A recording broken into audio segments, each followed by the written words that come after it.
How to use tags in ActiveCampaign. Hello, friends, and welcome to Email Marketing Thursday.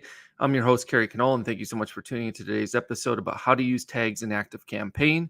If you're watching this on YouTube, please hit that subscribe button and the bell notification if you like this video and get some good value out of it. Please hit the like or thumbs up as well, and also share it with anyone that may also find good value in this too. So let's get started, shall we? I'll get you in and out of here as quickly as possible. So right now I'm sharing my screen. You should be seeing my ActiveCampaign account for my managed tags under contacts. So if you go to contacts and then manage tags, you will see all the tags you have. I have 3,232. That's ridiculous. You don't need that many tags. I have a lot of tags for lots of different reasons. Number one, I've been an ActiveCampaign user for a better part of 7 or 8 years now.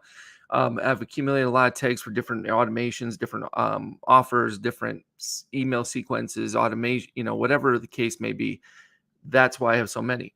I could probably start eliminating a bunch of them, especially ones that have 0 contacts assigned to them or are not part of any particular automation. And you can see I have a lot with zeros and 1 and whatever. But what is cool is you can sort these days. Originally are sorted alphabetically, right? Numerically to alphabetically. And then you can always, of course, delete any ones you want. You can merge certain tags together. But what's cool is you can also sort them by contacts. So I can click on contacts and it'll sort them with all the zeros, like you see here, from 0 to 1 million, whatever it might be. And it contacts this other direction, right, from top to bottom or highest to lowest. It shows me all the contacts with these tags, the most contacts with a particular tag to the least. So I like to look at them at this view to see what really is most important to me. But the way we use these is just to create ways to track user behaviors, whether they've taken action or not taken an action. And instead of adding them to a bunch of lists, right? So instead of having a gazillion lists, you can have 1 or 2 or 3 or 10 or whatever, but you don't have to have 100, 200, whatever lists. Instead, you can just tag them all. And then when you do, you can use them like you can see here in this entry point automation for Vegas Tech Group. I have it starting when this tag VTG-home-exit-pop is added.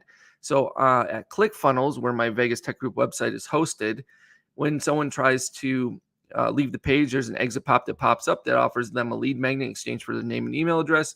And if they fill that out and they submit it, they are added to the email list, and then the tag is added, which is this tag, VTG-home-exit-pop. And when that tag is added, it starts this automation. That's what this says. Start this automation when one of these actions takes place. Tag is added, right? So once that tag is added, it fires off this automation, and it goes through some emails, and I have a goal in here, and I've talked about goals in another video. And then down here at the bottom, you see there's another tag. A tag here says add tag start social posting offer. So what that does is it fires off this automation. And this automation is called social posting service offer, right? And in this automation is just a follow-up sequence of emails that I send when that tag has been added. So when that tag gets started, it then fires off this automation over here. Okay. So that's one of the basic ways we use it. There's another way we can use tags, right?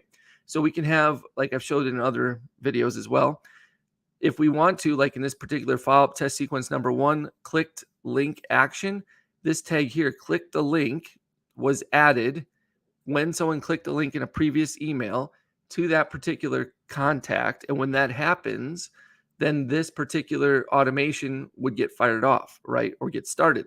And then that's how we can do user behaviors with tags, which is very, very cool. So tags are very, very powerful, and you probably are becoming more and more aware of tagging and the option to do tagging in different platforms.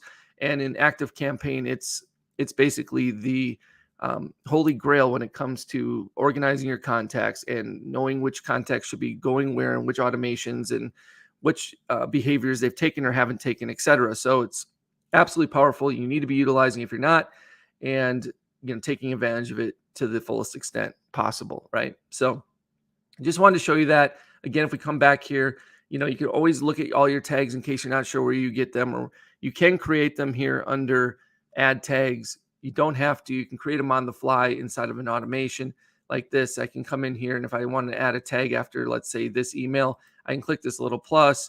I can go to contacts. I can click add a tag. and then I can add a tag and save it, and it gets added to that other list, and I can create it right here inside the automation. That's typically how I create my tags. I don't typically go to the tags manager area and create them. So I don't typically come in here and create them first. I usually create them on the fly as I'm building out automations or sequences. All right. So I hope that helps. Also, one of the best practices for doing tagging is usually to use some sort of naming convention. Like I like to use hyphens between all my names and my tags. You can see I have some of my older tags. I did not do that.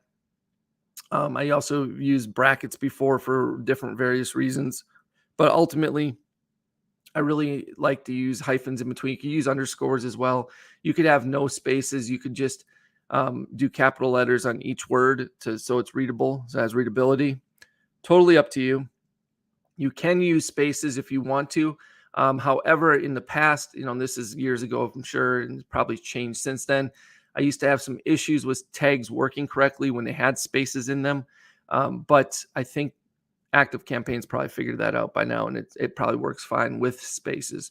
But I do like still making my tags like one solid keyword, basically one string of characters with no spaces whatsoever.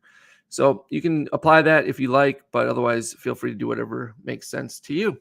All right, guys, I appreciate it. Thanks so much for tuning in today. I hope you got some good value out of it. If you did, please hit that subscribe button and bell notification on YouTube. Hit that like or thumbs up as well, whether you're watching on YouTube, click LinkedIn, or over on Facebook. All right. So I hope you have a great rest of your day, and we'll see you right back here again tomorrow.